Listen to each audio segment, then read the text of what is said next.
character of this small residential community forever. The proposal equates to an almost 400% increase in the subdivision's population. This effectively doubles the population of our subdivision.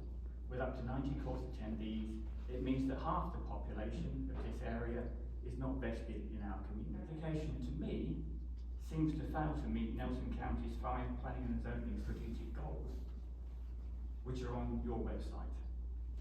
In summary, if I might, you know them because you're here to enforce them, but for people behind me, I'll summarize.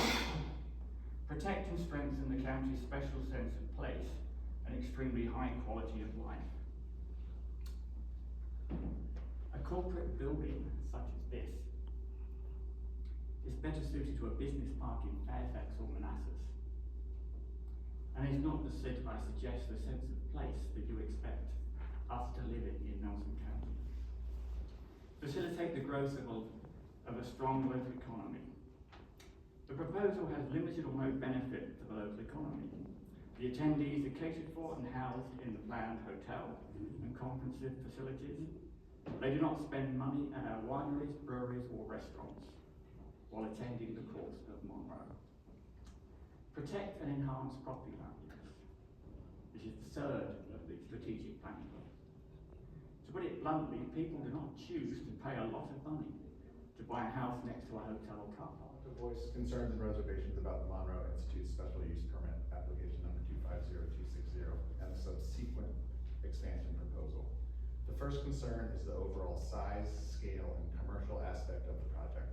At approximately 59,000 square feet, that is first level and walkout basement, the building proposed is a large-scale commercial building that will be out of character with the other Monroe Institute buildings and with the houses of the new land subdivision. This large commercial structure will be built in a quiet rural subdivision on A1 agricultural zone property and will stand out in the landscape far more than the current Monroe Institute buildings do, which are tucked away.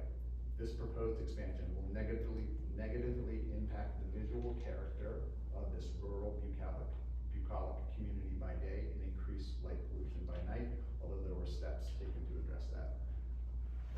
A primary concern is the potentially detrimental impact this large-scale commercial expansion will have on the new land community's water supply. The Monroe Institute's groundwater assessment for their proposal provided inadequate detailed information and evidence that this large commercial expansion will not have negative effects on residential wells in the new land subdivision.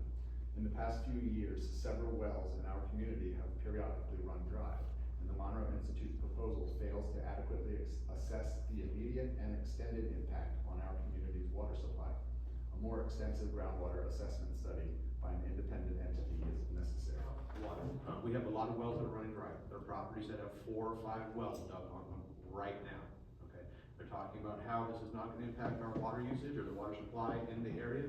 There have been no water studies done showing how much water is going into their well, how much water is coming out of their well. It'd be great if we could have an independent commission do something